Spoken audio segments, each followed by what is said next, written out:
Nagsama-sama ang 13 komite sa Kamara para sa isang super committee na tutugon sa krisis sa langis. Nasa frontline ng balitang yan si Manan Enriquez. Wala pa ring preno ang pagsirit ng presyo ng langis sa bansa. Kaya naman ang Kamara bumuo ng super committee para talakayin ang krisis sa langis. Binubuo ito ng 13 komite ng Kamara na kung tawagin ay Legislative Energy Action Development o LEAD Council. Kabilang sa mga layunin nito ay ang agaran at mas direktang pagtugon o yung tinatawag nilang targeted assistance para sa mga apektado ng krisis. Gayon din ang mga pangmatagalang solusyon at reforma. The objective is clear. Protect the Filipino people, stabilize the economy, and build resilience against future shocks. Present sa pagdinig ng Lead Council si Energy Secretary Sharon Garin. Tinanong siya ng Super Committee kung may kailangang kapangyarihan ang DOE tuwing nagkakaroon ng ganitong krisis, lalo't deregulated ang industriya ng langis sa bansa.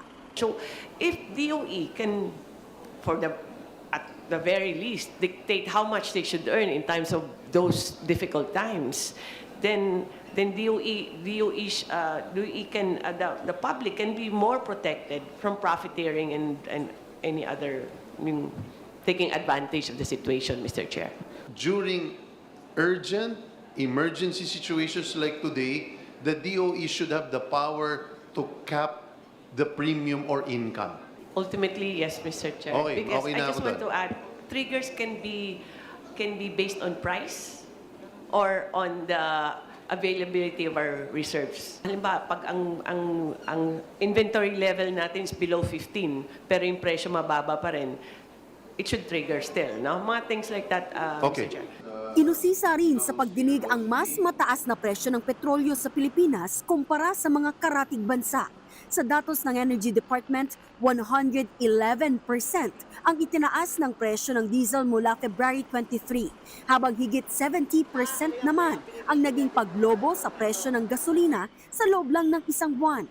I think it's our oil structure also of our industry.